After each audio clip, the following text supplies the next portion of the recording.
요즘에 보통 젊은 사람들 사이에서 많이 유행하는 말 중에서 파이어족이라는 말이 있습니다. 이 파이어라는 말은 4개의 영어 단어의 첫 번째 알파벳을 모아 가지고 만든 새로운 단어입니다. 이 경제적으로 독립하다, 은퇴하다, 빨리. 경제적으로 독립하여서 은퇴를 빨리 하기를 원하는 사람들을 파이어족이라고 말합니다. 이 파이어족은 경제적으로 빨리 독립하여서 빨리 적어도 40세가 넘지 않았을 때 은퇴하기를 원합니다. 경제적으로 독립하여서 빨리 은퇴하여서 진짜 자기가 하고 싶은 것을 여유롭게 자유롭게 해야겠다라는 게 파이어족의 생각입니다. 정말 그들은 자기가 생각하는 이 재산을 모아서 빨리 부자가 돼야겠다라는 생각이 아니라 빨리 은퇴하고 진짜 하고 싶은 것을 자유롭게 풍요롭게 여유 있게 하면서 살겠다라는 생각을 가집니다. 그래서 보통 전문가들은 은퇴 후에 25년치의 생활비를 가지고 있으면 준비가 됐으면 은퇴를 해도 된다라고 말합니다. 그래서 이 파이어족들은 절약하면서 생활합니다. 자기의 소득의 70% 이상을 저축을 하기도 하고 주식이나 부동산 투자를 하기도 합니다. 더 많은 소득을 위해서 퇴근 후에 투잡을 뛰거나 아르바이트를 하기도 합니다. 물론 때로는 많은 사람들이 복권을, 로또를 사기도 합니다. 그런데 이 파이어족뿐만이 아니라 많은 사람들은 경제적으로 준비가 되면은 우리의 삶이 자유롭고 더 여유가 있을 것이다라고 생각을 합니다. 오늘 전도서도 이 재물에 대하여 같은 생각을 합니다. 아니 심지어 더 극한 이야기를 하기도 합니다. 전도서 10장 19절입니다. 잔치는 희락을 위하여 베푸는 것이요 포도주는 생명을 기쁘게 하는 것이나 돈은 범사에 이용되느니라. 여기서 이용하다라는 말은 대답하다, 반응하다라는 그런 말입니다. 그래서 돈이 모든 것에 대하여 답이다, 해답이다라는 뜻입니다. 돈이 모든 것을 가능하게 한다라고 말합니다. 지금 전도서는 이 세상을 어떻게 살아가야 할지에 대한 지혜에 대하여 얘기를 합니다. 그런데 지혜가 아닌 재물이 바로 모든 것을 가능하게 하는 것이다라고 말합니다. 심지어 10장 6절은 이렇게 말합니다. 우매한 자가 크게 높은 지위를 얻고 부자들이 낮은 지위에 앉는도다. 이 10장 6절은 두 가지 반대되는 상황을 이야기합니다. 높은 지위의 반대는 낮은 지위입니다. 그러면 여기서 우매한 자라는 말은 어리석은 자입니다. 그러면 우매한 것, 어리석음의 반대가 무엇입니까? 당연히 어리석음의 반대말은 지혜입니다. 그런데 오늘 본문은 그렇게 얘기하고 있지 않습니다. 어리석음의 반대가 부유함, 부자다라고 말합니다. 물론 이 말이 지혜가 부유함으로 이끈다라고 해석할 수도 있습니다. 그러나 오늘 본문은 더 깊은 이야기를 하고 있는 것입니다. 바로 세상의 질서, 세상의 기준, 세상의 가치가 바뀌게 되었다라는 이야기를 합니다. 지금까지 우리가 봐왔던 전도서는 계속해서 이 지혜의 한계에 대하여 이야기를 해왔습니다. 그리고 오늘 본문에서도 세 가지 이야기를 통해서 지혜의 한계에 대하여 말합니다. 바로 그 첫 번째가 9장 13절에서 16절입니다. 내가 또 해 아래에서 지혜를 보고 내가 크게 여긴 것이 이러하니 곧 작고 인구가 많지 아니한 어떤 성읍에 큰 왕이 와서 그것을 애워싸고 큰 흉벽을 쌓고 치고자 할 때에 그 성읍 가운데 가난한 지혜자가 있어서 그의 지혜로 그 성읍을 건진 그것이라. 그러나 그 가난한 자를 기억하는 자가 없었도다. 그러므로 내가 이르기를 지혜가 힘보다 나으나 가난한 자의 지혜가 멸시를 받고 그의 말들을 사람들이 듣지 아니한다 하였노라. 이 조그마한 성읍에 모든 각가지 강력한 무기를 가지고 어떤 왕이 쳐들어왔습니다. 이 위기의 상황에서 가난한 지혜자가 바로 이 마을을 구했습니다. 그런데 이 위기의 상황이 끝나자 사람들은 이 가난한 지혜자를 기억하지 못했습니다. 심지어 그를 멸시했다라고 말합니다. 방금 전에 본 이 간단한 이 이야기에서 무엇을 말하고 싶은지를 9장 18절과 10장 1절은 요약해서 말합니다. 지혜가 무기보다 나으니라. 그러나 죄인 한 사람이 많은 선을 무너지게 하느니라. 죽은 파리들이 향기름을 악취가 나게 만드는 것 같이 적은 우매가 지혜와 존귀를 난처하게 만드니라. 지금 우리 전통적인 지혜는 지혜가 힘이 있다. 지혜를 가지면 유익하다라고 말합니다. 물론 18절에서도 지혜가 무기보다 더 우월하다라고 전통적인 지혜를 인정해 줍니다. 그러나 여기서 18장에서 선이라고 번역한 말은 도덕적으로 착하다라는 뜻으로 해석할 수도 있지만 하나님의 창조 질서가 제대로 운영되고 있는, 유지되고 있는 상태를 선이다라고 말할 수가 있습니다. 결국 하나님의 지혜로 인하여 그 사회가, 이 마을이 안정적으로 운영되고 있는 상태입니다. 그런데 한 죄인이, 바로 한 힘센 왕이 이 하나님의 질서를, 이 하나님의 지혜를 가볍게 무너뜨릴 수 있다라고 말합니다. 이렇게 지혜는 강력한 악에 의하여, 이 폭발적인 악의 힘에 의하여 쉽게 무너질 수 있다라고 말합니다. 이 무너진 질서를, 무너진 안정을 다시 회복하는 데는 많은 시간이 필요합니다.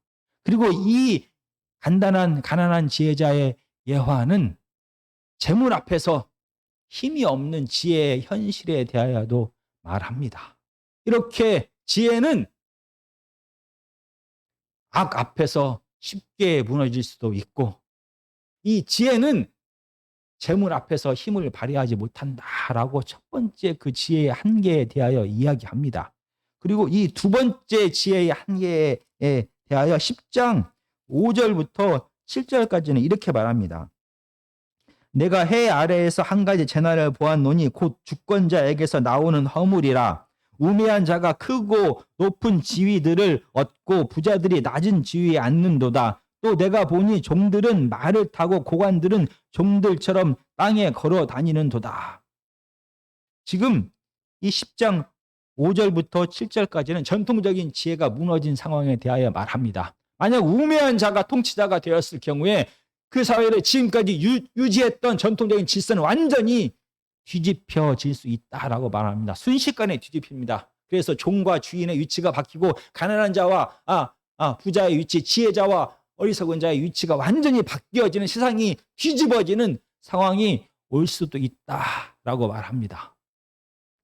지혜는 힘이 있습니다. 그런데 지혜는 지혜를 듣는 사람, 받아들이는 사람에 의하여 힘을 발휘합니다. 지혜는 스스로 힘을 갖지 못합니다. 그래서 아무리 지혜가 있다 하더라도, 지혜자가 있다 하더라도 이 권력자가, 힘을 가진 자가 이를 받아들이지 않으면 아무 소용이 없다라고 말합니다. 그래서 10장 4절은 이렇게 말합니다. 주권자가 내게 분을 일으키거든 너는 내 자리를 떠나지 말라. 공손히 큰 허물을 용서받게 하느니라. 공손함이 큰 허물을 용서받게 하느니라. 아무리 힘이 있는 지혜자라 할지라도 이 통치자가 그의 지혜를 받아들이지 않게 되면 지혜자는 힘이 없습니다. 이 지혜자는 왕 앞에서, 분노하고 있는 왕 앞에서 침묵할 수밖에 없습니다. 공손해야만 이 지혜자는 겨우 왕의 분노에서 벗어납니다. 이렇게 지혜가 받아들여지지 않을 때 이 어리석고 분노하는 왕 앞에서 지혜자는 침묵하거나 왕에 동조해야만 그는 겨우 재앙을 피할 수가 있다라고 말합니다. 두 번째로 지혜는 스스로 힘이 없다라고 말합니다. 다른 사람, 권력자가 받아들이지 않으면 아무런 소용이 없습니다. 이렇게 지혜는 권력 앞에서 지혜 자체는 힘이 없다라고 지혜의 한계 두 번째를 이야기하고 있습니다. 10장 8절에서 11절까지입니다. 함정을 파는 자는 거기에 빠질 것이요 담을 허는 자는 뱀에게 물리리라. 돌들을 떠내는 자는 그로 말미암아 상할 것이요 나무를 쪼개는 자는 그로 말미암아 시험을 당하리라. 철 연장이 무뎌졌을 때에도 나를 갈지 아니하면 힘이 더 드니라. 오직 지혜는 성공하기에 유익하니라. 주술을 베풀기 전에 뱀에게 물렸으면 술객은 소용이 없느니라. 지금 8절은 함정을 파는 자, 담을 허는 자, 바로 전통적인 지혜에서 악을 행하는 자입니다. 악을 행하는 자는 분명히 심판을 받게 된다라고 8절은 전통적인 지혜와 같은 생각을 이야기합니다. 그러나 9절부터 11절은 다릅니다. 바로 일상에서의 위험에 대해서 이야기합니다. 채석장에서 돌을 떼낼 때, 그리고 나무를 쪼개는 그런 상황 속에서도 생각하지도 못한 위험을 겪을 수 있다라고 말합니다. 아무리 칼을 날카롭게 갈았어도, 아무리 조심했어도 이런 돌발적인 위험에 대하여, 재앙에 대하여 피할 수 없음에 대해서 얘기합니다. 심지어 11절은 주술가, 마술 부리는 자가 피리를 불기도 전에 뱀에 의하여 물릴 수 있다라고 말합니다. 이렇게 이 헤벨의 세상에서는 예상치 못한 시간에 예상치 못한 재앙을 만날 수 있다라고 말합니다. 그리고 인간의 지혜는 이 예상치 못하는 재앙을, 사건을 통제할 수도, 그리고 미리 알 수도 없다라고 말합니다. 이렇게 지혜는 세 가지 한계에 대하여 본문을 말합니다. 지혜는 강한 악 앞에서 쉽게 무너질 수 있고 다시 회복하는 데 시간이 걸리고 재문 앞에서 그 힘을 발휘하지 못할 때가 많습니다. 지혜는 스스로 힘을 갖는 것이 아니라 지혜를 받아들이는 사람에 의해서 힘을 받게 되기 때문에 이 지혜를 무시하는 이 권력자 앞에서는 힘이 없습니다. 그리고 세 번째로 지혜는 모든 상황을 통제할 수가 없습니다. 그리고 이 재앙이 언제 올지도 알 수가 없다라고 말합니다. 이렇게 지혜의 한계가 분명한 이 헤벨의 세상, 해 아래의 세상을 사람들은 살아갑니다. 그러면 사람들은 어떻게 해야 될까요?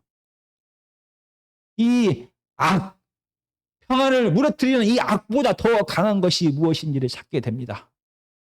스스로 힘이 있어서 다른 사람이 받아들이지 않는다 하더라도 강력한 힘을 발휘할 수 있는 것을 찾게 됩니다. 그리고 재앙에 대하여 예비할 수 있는 더 강력한, 지혜보다 더 강력한 무엇인가를 찾게 됩니다. 사람들은 찾고 또 찾았습니다. 그리고 발견하게 되었습니다. 그것이 무엇입니까? 재물입니다.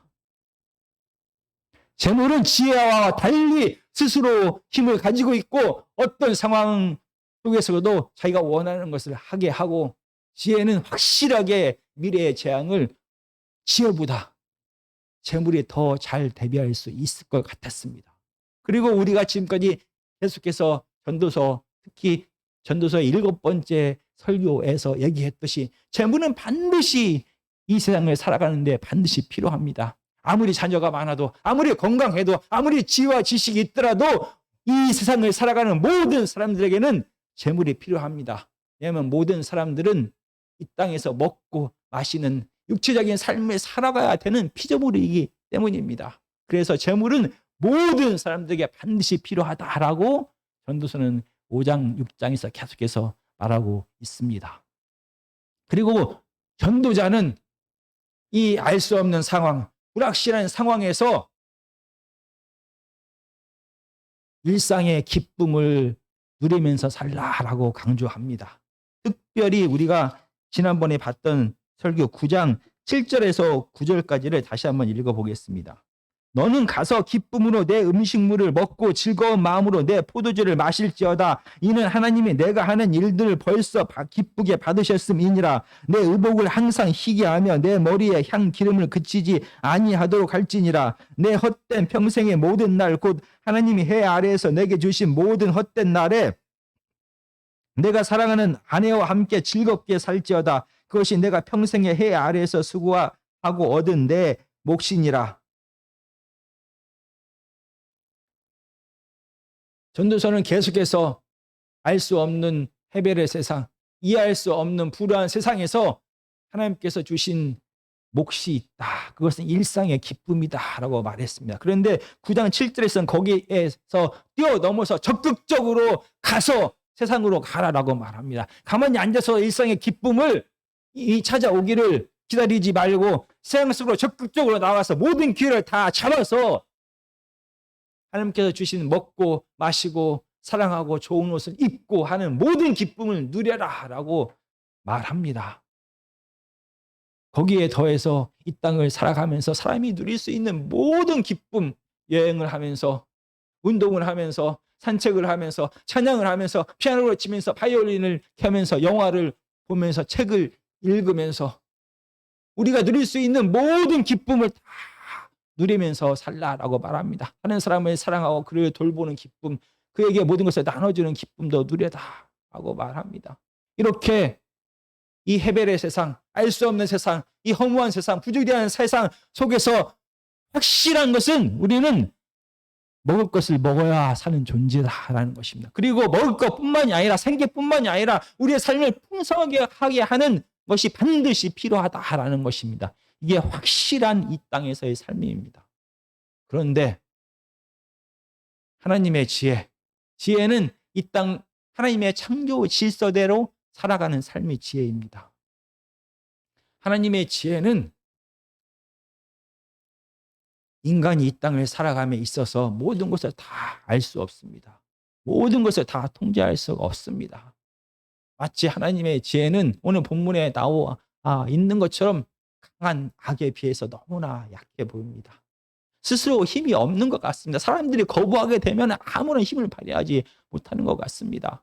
그리고 미래를 완전히 대비하지도 못하는 것 같습니다. 그러나 재물은 다릅니다. 재물이 있으면 우리는 확실히 먹고 살 수 있습니다. 재물이 있으면 우리는 확실히 풍요롭게, 자유롭게, 여유롭게 살 수가 있습니다.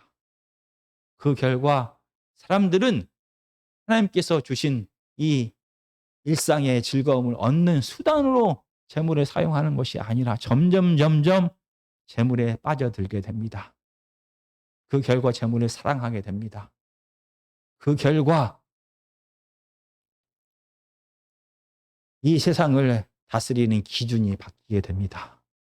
하나님의 창조 질서, 지혜가 이 세상을 다스리는 것이 아니라 그 자리를 이 물질이 대신 차지하게 됩니다. 물질이 세상의 기준이 되고 세상의 가치가 되고 세상의 질서가 되는 것입니다. 오늘 본문 9장 13절부터 10장 20절까지의 긴 본문에서 한 번도 나오지 않은 단어가 무엇입니까? 전도서의 다른 부분에서는 계속해서 가끔씩 등장했던 이 단어가 한 번도 나오지 않습니다. 오늘 본문에서는. 그 단어는 바로 하나님이라는 단어입니다. 하나님이 다스리는 지혜, 하나님이 주인 되는 세상, 하나님이 여전히 이 땅을 다스리고 있는 이 세상에서 하나님이 사라져버리고 대신 그 자리를 지혜 대신 재물이, 하나님 대신 물질이 그 자리를 차지하게 되었습니다. 전도서는 계속해서 말합니다. 일상의 기쁨을 누려야 된다. 그리고 이것은 바로 하나님이 주신 선물이다. 하나님께서 각각의 사람들에게 주신 몫이다라고 말했습니다. 절대 빼앗기지 말아야 될 것이 바로 하나님께서 주신 선물입니다. 그런데 10장 19절은 을 다시 한번 읽어보겠습니다. 잔치는 희락을 위하여 베푸는 것이요 포도주는 생명을 기쁘게 하는 것이나 돈은 범사에 이용되느니라. 돈이 모든 것을 대한 답이다라고 말합니다. 하나님이 서야 할 자리에 돈이 섰습니다. 일상의 기쁨을 주는 것이 하나님의 선물이 아니라 재물이, 돈이 일상의 기쁨을 주는 사회가 되어져 버렸습니다. 지혜는 힘이 없습니다. 사람들이 거부해 버렸을 때 그 사회는 하나님의 지혜가 아닌 재물이 주인되는, 재물이 기준이 되는 사회가 되었습니다. 그 결과 이 지혜자들은, 이 땅의 사람들은 어떻게 살아야 되는 것입니까? 20절입니다. 10장 20절입니다. 심중이라도 왕을 저주하지 말며 심실에서라도 부자를 저주하지 말라. 공중의 새가 그 소리를 전하고 날짐승이 그 일을 전파할 것임이라. 우리가 상식적으로 생각해 봐도 마음속에 있는 생각을 아무도 알지 못합니다. 그리고 내가 잠자고 있는 내 침실만은, 우리가 그 안에서만은 우리가 자유를 누리면서 살게 됩니다. 그런데 재물이 주인된 세상에서는 다릅니다. 재물은 다른 어떤 모든 것을 다 포기해서라도 반드시 얻어야만 하는 것입니다. 그래야 우리가 이 땅을 살아갈 수 있고 풍요롭고 자유롭게 살아갈 수 있습니다. 이렇게 생각하게 되면 이 재물을 주인처럼 모시고 살아가는 사람들은 눈에 보이기에 이 재물을 공급하는 왕 앞에서, 눈에 보기에 재물을 공급하는 이 권력자 앞에서 자기의 생각을 드러낼 수가 없습니다.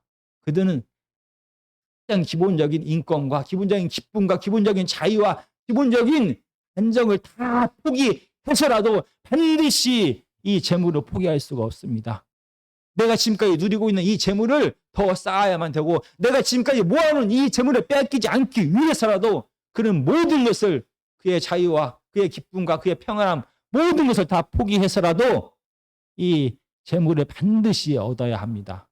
그래서 그의 삶은 두려움으로 가득 차는 삶이 되게 되는 것입니다. 이 파이어족이라는 이 말, 그래서 젊은 사람들이 낭비하지 않고 절약하면서 열심히 살아가는 모습은 한편으로는 대견합니다. 그런데 한편으로는 이 파이어족이라는 말은 참 슬프고 안타까운 상황을 보여줍니다. 왜냐하면 이 지금 내가 하고 있는 이 일, 내가 지금 이 땅을 살아가면서 내가 하고 있는 이 노동이 재물을 얻기 위한 수단일 뿐이다라는 것입니다. 재물이 다 준비가 되면 지금 내가 하고 있는 이 일을 그만하겠다라는 것입니다. 그들이 진짜로 좋아하는 일은 다른 곳에 있는데 내가 돈을 벌기 위해서 어쩔 수 없이 참아가며 내가 지금 그 일을 하고 있다라는 뜻이 되는 것입니다. 그런데 전도서는 다릅니다. 전도서 2장 24절은 이렇게 말합니다. 사람이 먹고 마시고 수고하는 것이 다 그의 마음을 더 기쁘게 하는, 수고하는 것보다 그의 마음을 더 기쁘게 하는 것은 없나니 내가 이것도 본즉 하나님의 손에서 나오는 것이다. 먹고 마시고 수고하는, 일하는 모든 것이 우리에게 기쁨을 주는데 이것이 하나님의 손에서 나오는 것이고, 3장 13절은 사람마다 먹고 마시는 것과 수고함으로 낙을 누리는 것이 하나님의 선물인 줄 또한 알았도라. 하나님께서 모든 사람들에게 주신 선물이 일상에서의 기쁨뿐만이 아니라 일을 하면서 누리는 기쁨도 하나님께서 주셨다라고 말합니다. 같은 이야기를 계속해서 말합니다. 한 장만 더 보겠습니다. 5장 18절입니다. 사람이 하나님께서 그에게 주신 바 그 일평생에 먹고 마시며 해 아래서 하는 모든 수고 중에서 낙을 보는 것이 선하고 아름다움을 내가 보았나니 그것이 그의 몫이로다. 단순하게 일하고 노동하는 이 땅에서의 직업이 내가 재물을 얻기 위하여, 그래서 내가 이 땅에서 먹고 살기 위한 수단이 인 것이 아니라 하나님께서 그에게 주신 기쁨을 누릴 수 있는 몫이다, 선물이다라고 말합니다. 물론 같은 단어를 사용하고 있지는 않지만 일하다라는 이 히브리어 단어는 맨 처음 쓰인 곳이 아담에게 에덴 동산을 주시면서 가서 일하라, 경작하다. 그래서 아담이 일하다라는 그때 쓰였던 단어입니다. 이게 노동하다라는 뜻입니다. 그런데 이 노동하다, 일하다라는 뜻은 봉사하다, 예배하다라는 뜻도 가지고 있습니다. 하나님께서 사람들에게 이 땅을 살아가면서 일할 수 있도록, 노동할 수 있도록 그에게 적합한 일을 주신 이유는 물론 생계를 위해서도 주셨지만 그를 통하여 기뻐하며 봉사하며 사랑하며 보람을 느끼면서 살아가도록, 그래서 그 사회를 더 아름답고 하나님께서 원하시는 사회로 만들어 가도록 하기 위한 목적이 첫 번째였다는 것입니다. 무엇을 먹을지, 무엇을 입을지, 어떻게 살아가야 될지는 아버지 되신 하나님께서 반드시 공급하신다라고 말합니다. 아직 공부하고 있거나 아직 삶의 현장에 뛰어들지 않은 우리 젊은 성도님들은 늘 기억해야 됩니다. 돈 때문에, 재물 때문에 직업을 택하는 것이 아니라 정말로 하나님께서 내게 주신 달란트에 맞게 내가 정말로 좋아하고 그 일을 통하여 내가 기쁨을, 보람을 느낄 수 있는 일을 찾아서 그 일을 해야만 하는 것입니다. 물론 재물이 필요합니다. 정말 하나님의 뜻대로 이 땅을 살아갑니다. 그러나 여전히 불확실한 사회를 살아갑니다. 하나님의 지혜는 힘이 없는 것 같습니다. 하나님의 뜻대로 살아도 모든 것이 내 뜻대로 안 되는 것 같습니다. 그런데 재물은 다릅니다. 재물은 확실하게 내 생계를 책임져 줍니다. 재물은 확실하게 내 삶의 기쁨과 여유와 자유함을 줍니다. 그래서 하나님 자리에 어느덧 이 재물이 그 자리를 차지하게 되었습니다. 많은 사람들의 마음 속에, 많은 사람들의 삶 속에 하나님이 주인 되어서 하나님의 뜻대로 살아가는 것이 아니라 돈이 기준이 되어서, 재물이 기준이 되어서 재물을 쫓아가는 삶을 살게 되었습니다. 하나님이 기준이 아닌, 하나님의 지혜가 다스리지 않는 재물이 다스리는 사회, 재물이 다스리는 사람의 삶은 어떠합니까?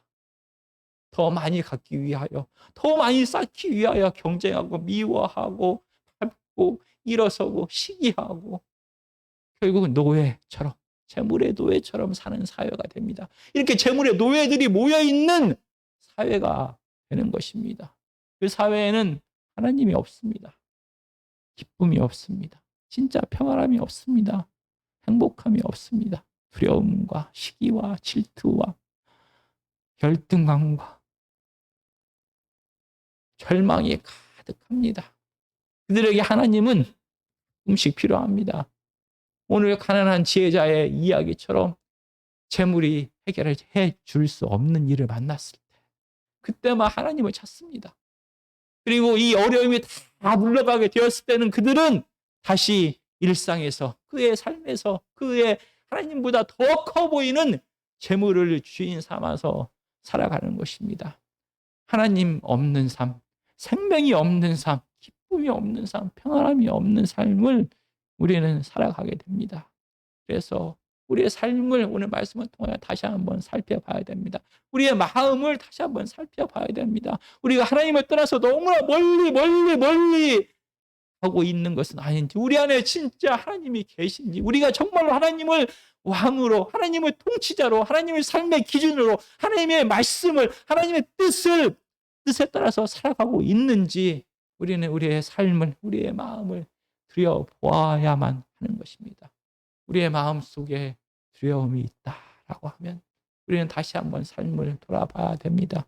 우리의 삶의 주인이 하나님인지 재물인지 다시 한번 돌아보는 우리 아멘교회 성도님들이 되었으면 되기를 간절히 기도합니다.